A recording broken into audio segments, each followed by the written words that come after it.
Hello and welcome to 90 Production Films and Music. I am Dikshant and this is Inside a Movie. अगर आप इस channel पर नए आए हैं तो चैनल को सब्सक्राइब करना और बेल आइकन दबाना मत भूलना। इस वीडियो में हम बात करेंगे 2016 की फिल्म स्लैग बे के बारे में, जो कहानी है एक ऐसी जगह की जहां कुछ टूरिस्ट गुमशुदा होने लगे और उन्हें ढूंढने का काम और इस केस को सुलझाने का काम दो बदनाम ऑफिसर्स को दिया गया जो कोई भी काम ठीक से नहीं करते। और अब उन ऑफिसर्स को इस केस की वजह से एक अजीब परिवार का सामना करने के साथ साथ एक ऐसे सच का सामना करना था जिसका उन्हें अंदाजा तक नहीं था। स्लैग बे नाम की एक जगह में समंदर के पास मालूत नाम का लड़का अपने माता पिता और 3 भाइयों के साथ रहता है। एक तरफ जहां वो पूरा परिवार गुजारे के लिए हर रोज मेहनत करता है, वहीं दूसरी तरफ एक ऐसा रईस परिवार है जो सिर्फ छुट्टियां बिताने वहां आता है। आंद्रे नाम के आदमी का वो परिवार गरीबों को किसी जू के जानवरों की तरह देखता है और इसलिए मालूत उनसे नफरत करता है। अचानक उस इलाके में माशीन और मालफॉय नाम के 2 अजीब पुलिस वाले आए जिन्हें एक टूरिस्ट के गुमशुदा होने की खबर मिली। पर माशीन को देखकर किसी को ये नहीं लग रहा था कि वो ये केस सुलझा पाएगा, क्योंकि वो केस की छानबीन करते हुए अपने आप को भी संभाल नहीं पा रहा था। पिछले हफ्ते भी एक औरत गुमशुदा हुई थी, इसलिए माशीन को शक था कि ये काम किसी एक इंसान का है जो आगे जाकर और लोगों को किडनैप कर सकता है।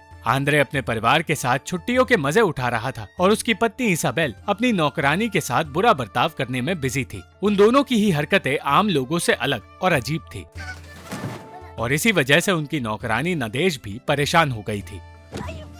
मालूत अपने पिता के साथ लोगों को खाड़ी क्रॉस करवाने का काम करता था, पर इस काम के दौरान अक्सर उसके पिता लोगों के दिल में डर पैदा कर देते थे। यही काम करते हुए मालूत की मुलाकात आंद्रे की बेटियों और भांजी से हुई और उसकी दोस्ती उसकी भांजी बिली से हो गई। बिली के परिवार के दूसरे लोग भी उस गांव में आने लगे। आंद्रे का भाई क्रिश्चियन भी उसकी तरह अजीब था और बिली अपनी बहनों के साथ उसे हर वक्त चिढ़ाया करती थी।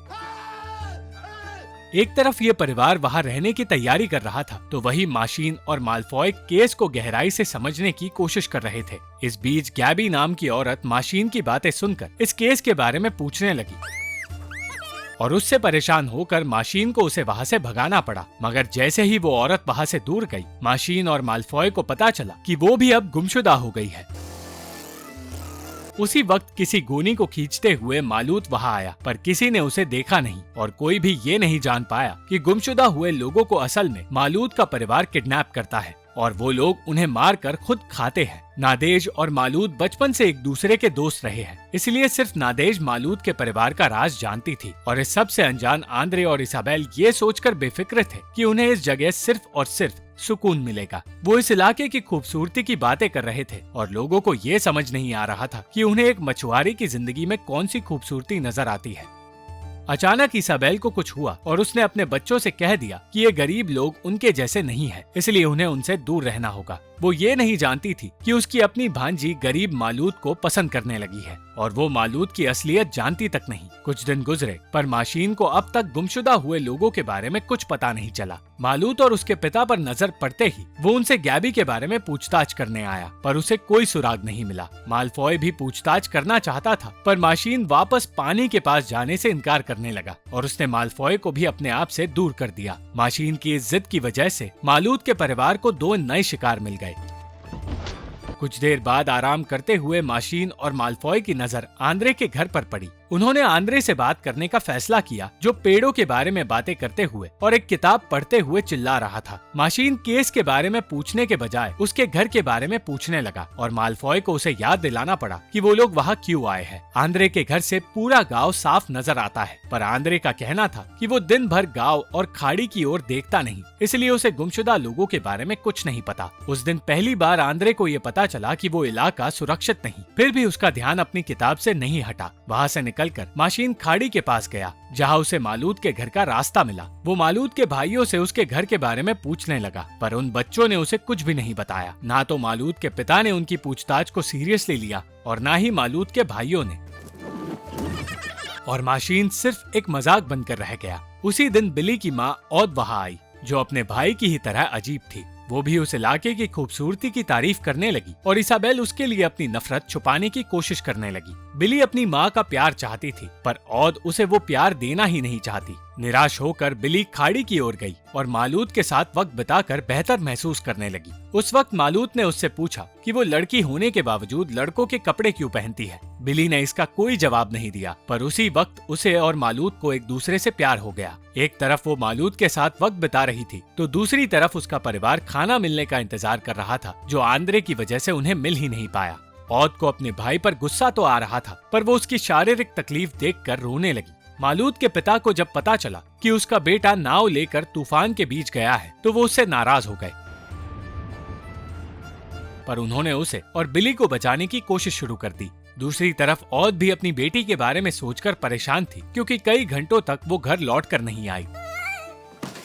बहुत मुश्किल से मालूद के पिता ने उन दोनों को बचाया और बिली की माँ को राहत मिली। माशीन मालूद और बिली को डांट तो रहा था, पर उसकी आवाज सुनकर वो दोनों हंसते रहे। औद का बर्ताव देखकर मालूद समझ गया कि बिली अपनी माँ की वजह से लड़कों की तरह रहती है और उन दोनों को औद से अपने प्यार का सच छुपाना पड़ रहा था। कुछ दिन बाद माशीन ने समंदर में गुमशुदा लोगों की लाश ढूंढना शुरू किया, पर बहुत मेहनत के बाद भी उसे कुछ नहीं मिला और उसे मालूद के पिता पर शक होने लगा, क्योंकि वो हर वक्त समंदर के पास ही रहता है। वो अब तक बिली को एक लड़का ही समझ रहा था, पर सच सामने आते ही वो इतना कंफ्यूज हो गया कि उसका ध्यान केस से हटने लगा।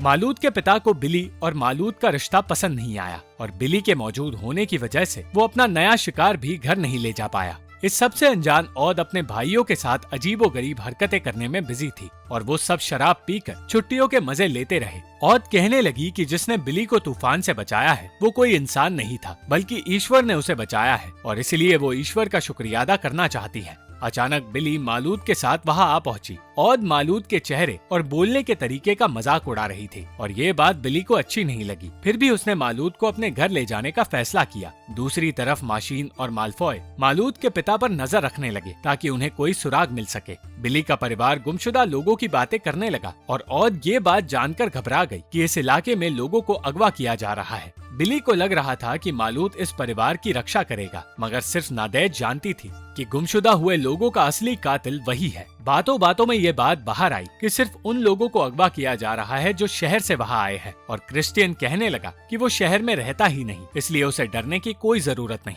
कुछ देर घर में वक्त बिताने के बाद वो परिवार बीच पर गया, जहां अपने अजीबोगरीब हरकतों से वो लोग अपने डर को दूर करने की कोशिश करने लगे। माशीन उस परिवार की हरकतें देखता रहा और फिर अचानक आंद्रे का एक एक्सीडेंट हुआ, जिसके बाद वो गायब हो गया। कोई भी उसे ढूंढ नहीं पाया और माशीन ने उसे गुमशुदा लोगों की लिस्ट में डाल दिया। मगर फिर अचानक आंद्रे टूटे हुए जहाज से बाहर निकलकर आया और उसे जिंदा देखकर हर कोई हैरान हो गया। मालूद बिली को अपने घर ले गया और उसका घर और गरीबी देखकर बिली हैरान हो गई। कुछ दिन बाद औद ने मदर मैरी की पूजा शुरू कर दी, क्योंकि वो बिली को बचाने के लिए उनका शुक्रिया अदा करना चाहती थी। ये सब कुछ मालूद को मजाकिया लग रहा था, पर उसके माता पिता इस पूजा का हिस्सा बने। बिली की वजह से उसके परिवार को पहली बार गरीब लोगों के करीब जाना पड़ा और वो समझ नहीं पाए कि उन्हें कैसा बर्ताव करना चाहिए। इतना ही नहीं, बिली ने सबके सामने ये कह दिया कि वो मालूद से प्यार करती है और औद ये बात सह नहीं पाई। वो बिली को एक पापी कहकर भगवान से माफी मांगने लगी, क्योंकि बिली असल में एक लड़का है और औद को वही छोड़कर हर कोई वहाँ से निकल गया। दिन भर औद रोती रही और कहती रही कि उसने एक राक्षस को जन्म दिया है। उसकी बातें सुनकर आंद्रे भी परेशान हो गया और बिली को फिर से एक लड़का बनकर घूमना पड़ा। कुछ देर बाद माशीन को पता चला कि आंद्रे ही बिली का पिता है और औद आंद्रे की दूसरी पत्नी है। उसका कहना था कि उनके परिवार में कजिन से शादी करना एक आम बात है, इसलिए उसका और औद का रिश्ता नॉर्मल है। इस अजीब से सच को सुनकर माशीन को ये भी पता चला कि क्रिश्चियन घर पर नहीं है। किसी औरत को उसका वॉलेट खाड़ी के पास मिला है, जिसका मतलब ये है कि अब क्रिश्चियन भी गुमशुदा है। बिली अपने घर से दूर मालूद के पास चली गई, जिसे अब वो सच पता चल गया जो कोई नहीं जानता था। उसे पता चल गया कि बिली असल में एक लड़का है, मगर वो एक लड़की बनना चाहता है और ये जानकर मालूद ने अपना आपा खो दिया। माशीन को एक के बाद एक अजीब सी चीजें दिखाई दे रही थी, पर जो वो आगे देखने वाला था वो किसी ने कभी नहीं देखा होगा। इसाबेल अचानक उड़ने लगी और उसे और आंद्रे को लगने लगा कि वो कोई परी है जिसे भगवान ने भेजा है। मालूद का परिवार क्रिश्चियन और बिली को मारने की तैयारी कर रहा था और इस बीच नादेज और मालूद का रिश्ता शुरू हो गया। बिली की फिक्र में औद जंगल की ओर भागने लगी और यही उसकी सबसे बड़ी गलती थी, क्योंकि मालूद के पिता ने उसे भी अगवा कर लिया। अब मालूद के परिवार को 3 शिकार मिल गए और माशीन ने उन तीनों को ढूंढने के लिए एक पूरी फोर्स का इंतजाम किया, मगर वो नया फोर्स आलसी पुलिस वालों का फोर्स था, जिन्हें छानबीन शुरू करने में भी बहुत वक्त लग गया। माशीन इस केस को लेकर इतना सीरियस हो गया था कि उसके पेट में गैस बढ़ती गई और किसी गुब्बारे की तरह वो हवा में उड़ने लगा। इलाके की छानबीन करते हुए पुलिस वालों को क्रिस्टिन, बिली और औद तीनों मिल गए और वो जिंदा इसलिए बच पाए क्योंकि मालूद ने उन्हें बचाकर अपने घर से निकालने का फैसला किया था। आंद्रे माशीन का शुक्रिया अदा करने लगा क्योंकि उसे लगा कि माशीन ने उन तीनों को बचाया है, और क्योंकि वो तीनों पूरे वक्त बेहोश थे इसलिए वो ये भी नहीं जान पाए कि उन्हें अगवा किसने किया था। अंत में माशीन के पेट की गैस उसकी खुशी के साथ बढ़ती गई और वो उड़ते हुए समंदर की ओर आ गया, जहां मालूद नादेश के साथ वक्त बिता रहा था। आखिरकार हवा खत्म हुई और माशीन जमीन पर आ गिरा और उसे देखकर सबसे ज्यादा आंद्रे खुश हुआ। बिली को एहसास हुआ कि उसने मालूद को हमेशा के लिए खो दिया है, इसलिए बिना कुछ कहे वो हमेशा के लिए उसकी जिंदगी से दूर चली गई और मालूद अपने परिवार की असलियत छुपाकर एक नई जिंदगी की शुरुआत करने में कामयाब हुआ। हमारे वीडियोस पर एंगेजमेंट कम हो रही है, इसलिए इस चैनल के एंगेजमेंट को बढ़ाने के लिए कमेंट्स में हमें जरूर बताएं कि आपको ये वीडियो पसंद आया या नहीं। Thank you for watching this video. अगर आपको ये वीडियो पसंद आई तो इस वीडियो को लाइक, शेयर और इस वीडियो पर कमेंट जरूर करें और इस चैनल को सब्सक्राइब करना मत भूलना।